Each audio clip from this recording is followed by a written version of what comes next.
www.grts.gm. There you can also monitor GRTS radio live. Time now to take a short break. The news continues in just a moment.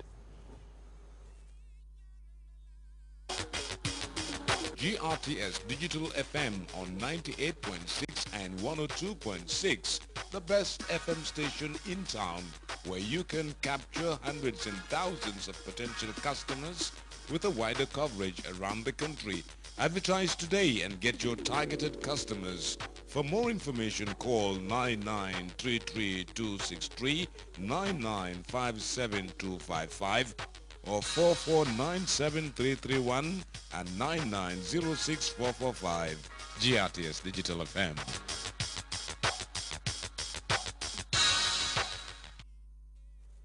Welcome back to GRTS News. The news from beyond our borders now.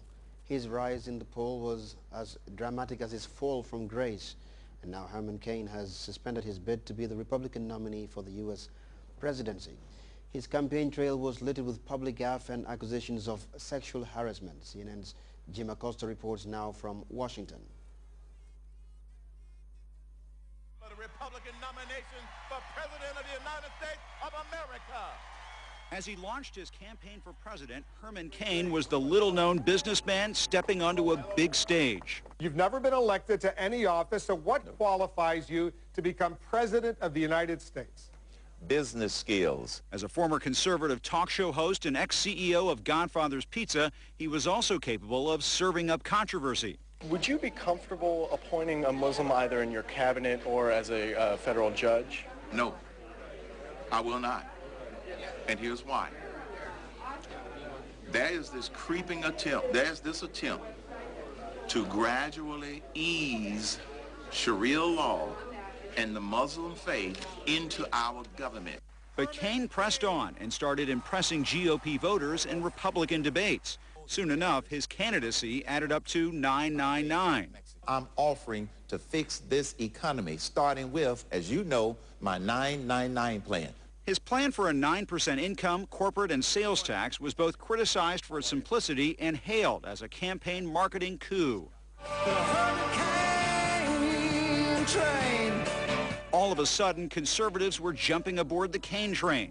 Cain then shocked the political establishment, pulling off a stunning upset win in a straw poll in Florida. Well, the showing here in Florida was absolutely critical in terms of getting more people to take a look at Herman Cain and my campaign and to become believers that this long shot could indeed become a short shot. Before long, polls were showing the man supporters called the Herminator was smoking, and so was his campaign manager in this viral video.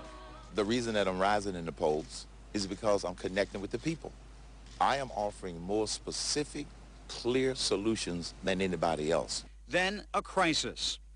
And about two people that you won't tell me who they are. The news site Politico reported unnamed sources said Cain had been accused of sexual harassment during his time as head of the National Restaurant Association. One of his accusers stepped forward. Mr. Cain said, "You want a job, right?" I asked him to stop, and he did. Cain denied the accusations and kept fighting. He predicted more allegations would follow, and they did. Ginger White told an Atlanta TV station she had a 13-year affair with Cain, a claim he also denied. I'm not proud. I didn't want to come out with this. I did not. Suddenly, the man behind 999 was 50-50 on staying in the race. Are you vowing to stay in this race? Is that your message today? We are reassessing and reevaluating. Until his final answer. As of today, with a lot of prayer and soul searching, I am suspending my presidential campaign. Without question, had an impact on this race. For months, 999 placed tax reform front and center in this campaign. Now it's arguably an issue without a godfather. 2 people died nationwide in a government crackdown on Saturday.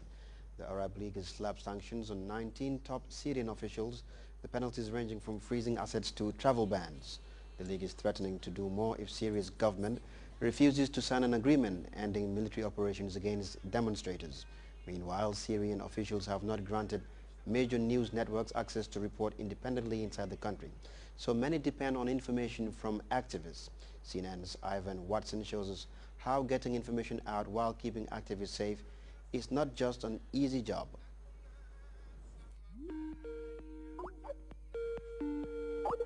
A phone call from Syria.